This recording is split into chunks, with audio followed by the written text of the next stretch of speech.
Here are a few suggestions. Number one, there's too much entitlement in the NBA, way over the top. Ben Simmons, for example, going back a few years, wanting to get paid for not showing up due to guaranteed contracts.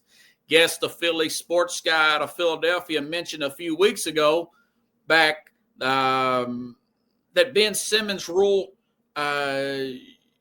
should be put into the new CBA, okay, where you give the owners and management a little bit of flexibility. We've mentioned, I mentioned, I think a few weeks ago also, Kyrie Irving quitting on multiple teams, lack of effort, looking for excuses not to play. Remember the Jimmy Butler behavior. Make it non-guaranteed contracts. Listen up. Play this one more time here.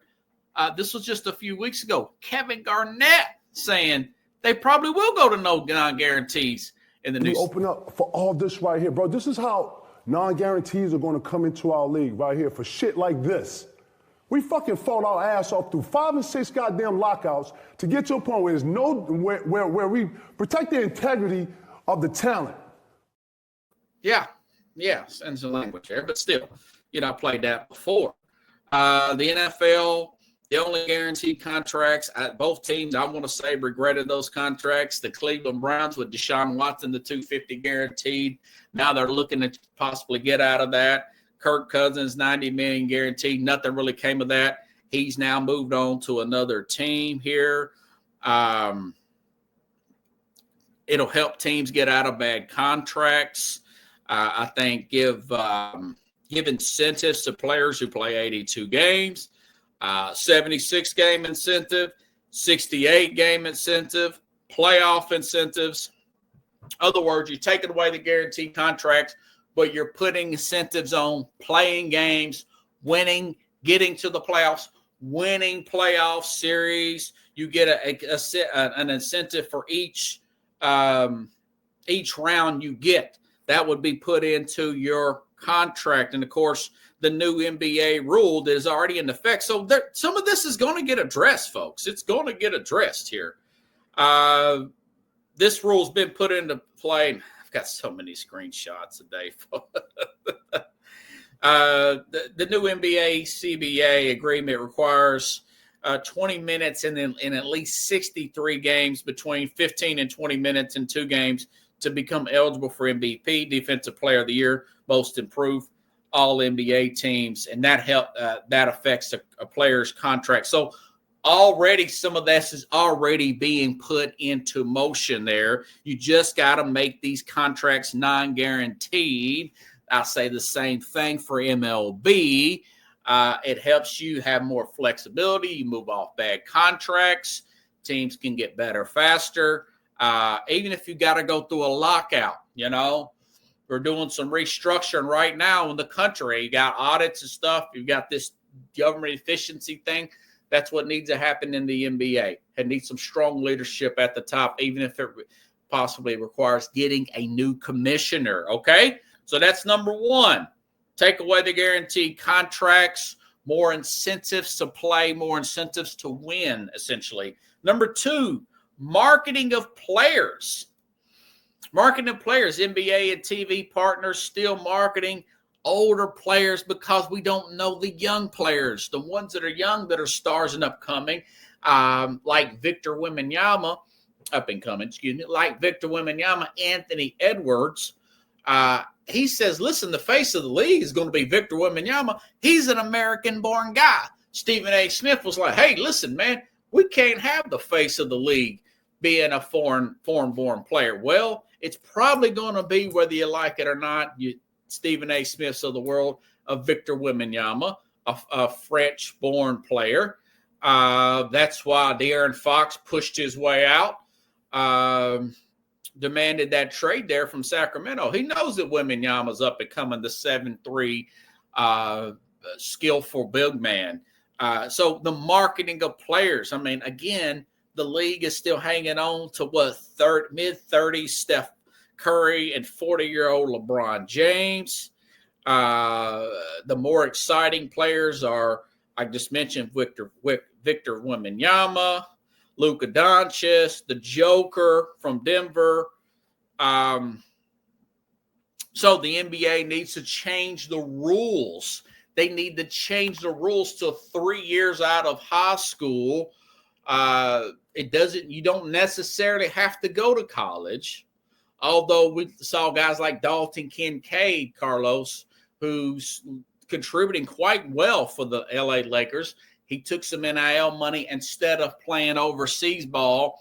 He took some NIL money and stayed transfer. Remember, he went to the University of Tennessee. He wasn't originally at Tennessee. So if you do that, per se, 3 years like the NFL, out of high school, you don't necessarily have to go to college, but college plays a lot of incentive. College plays a lot of incentive with the growing of the NIL now here in the Southeastern Conference.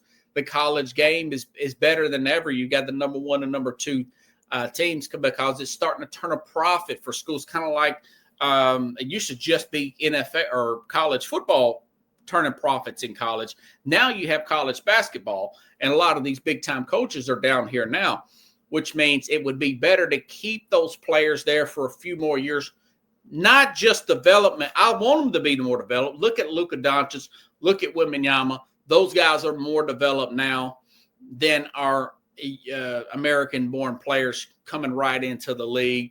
You want to have those young American-born players to come into the league more polished. And also you want to have the Caitlin Clark effect there. You want to have the Caitlin Clark effect. Of course, Carlos, we will talk about this tomorrow, but you can comment tonight. We will go back and forth. This is going to be one of the questions. What do you think the NBA should do? But my thing is, I think that they should 3 years out of college or 20 or high school or 21, mainly for the marketing purposes, developmental purposes as well. I think we would have a better chance of being able to compete with the foreign markets there and have better players. Cooper Flag there out of Duke needs to stay. He's talking about maybe staying another year at Duke, having a really good year there. I would love to see him stay 2 more years at Duke here and be ready and come out here in 2027. So that would be my next. That's number 2, okay? So for marketing purpose and developmental, not just developmental, marketing purposes, so the audiences can follow them for college to pro like we do. A lot of talk about Schroeder, Sanders, and Cam Ward. I can't wait to see what those guys look like. They're already getting in workouts now. So we saw those players in college. Same thing for the college game, okay? That's number 2. Number 3, players, coaches need to talk basketball with media pre-game, post-game press conferences only. The league, at any league sanctioned event, you can only talk about basketball injury-related questions. No social issues, no politics. You can't have Greg Popovich and Steve Kerr up there dogging out the president-elect and insulting half of the country. You can't have LeBron James up there leaking out a cop's name for a shooting in Cincinnati, and he didn't know the whole story behind that, and really irritating the general public there. I think that does take a big effect. I've talked to people personally, said I will not watch the NBA because of that. You got to get out of those social issues like that. On your own time, I'm a commissioner, I'm telling you, on your own time, you can do whatever you want to do. But when you have the NBA logo back here, when you have the Spurs logo back here, you cannot do that sort of thing. That is not what we're in the business for. I was just, Jenny Paul here, she was saying that her dad was of a Jewish descent, and he just didn't talk about his faith then due to all the bigotry towards Jewish people in that day. But she said also, not just because of that, you just don't want to talk about any type of religion and politics. I'm a spiritual person myself, but I don't shove anything down people's throats. So you got to cut off your Steve Kerrs, your Greg Popovich, and your LeBrons of the world of doing that creates a negative atmosphere. And what the penalty would be for that, per se, we'll find your organization a big chunk of money. And if you do that, and that money will be more and more and more. And if you keep doing that, the league will start taking away draft picks.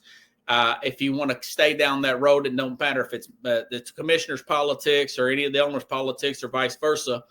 We want to get that stuff out of. We want to get that poison, that cancer out of the sport here, and get it about the game of basketball. It's a great game of basketball. It's about unity. It brings communities together. It doesn't. You don't want to tear people apart there.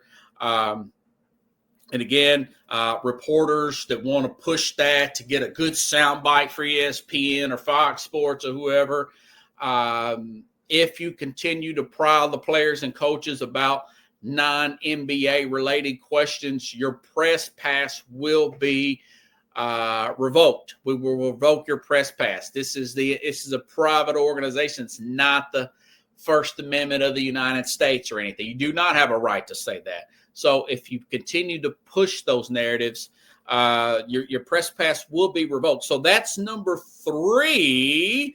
Okay. Like I said, with the LeBron stuff. Number 4. Okay, season tip-off. I've always said this before. The season tips off around, Carlos, Halloween. Halloween is when college football is almost at an apex because you're getting really close to the conference championship game and right into the World Series is around Halloween, right? The World Series is right there. You don't want to, and of course, you got the NFL. The NFL's king out of over 125, 30 million people watch the NFL. You're competing with Major League Baseball at its apex. You're competing with the NFL, that's king of all sports. And you're in the busiest sports calendar time of the year. You do not want to tip off at Halloween. You want to push that closer to Christmas time when baseball's already done and college football's done. They've done had their conference championship game. You're going to compete some with the NFL, but you can put the games around that. And then when you go to your playoffs and finals, those will be in no man's land. July, early August. Preseason football is terrible. Nobody watches that crap.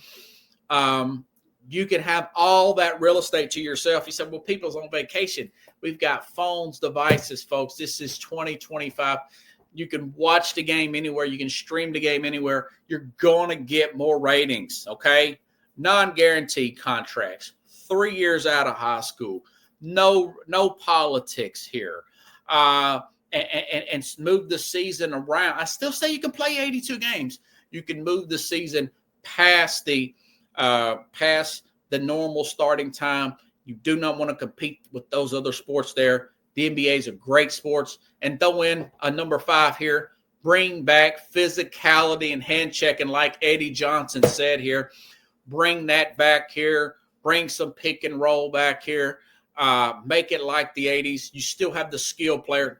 The game has never been more skilled than it has been. I don't think it's going to kill the game if you brought back some hand checking here. I'm not saying hack people, but you want to throw in a little bit of hand checking. I don't think there'll be any issue there. I think if you apply these principles right now, and this game would be a step ahead. They could potentially catch the NFL. You say why? Because they've already invested into the global markets. The NFL is still a little bit behind about going global, not like the NBA. So this would explode the ratings in less than 5 years. We would be having a different conversation. It wouldn't be the laughingstock that it is right now. You wouldn't have Charles Barkley, Draymond Green, Kevin Garnett, players, not just guys like me, players, current players, former players, people that work with the NBA and TNT there talking about the league. I don't know if you have the right commissioner to do that. You need a stern type of guy to man up and do something like that. That's how I think you could fix the NFL or NBA, excuse me.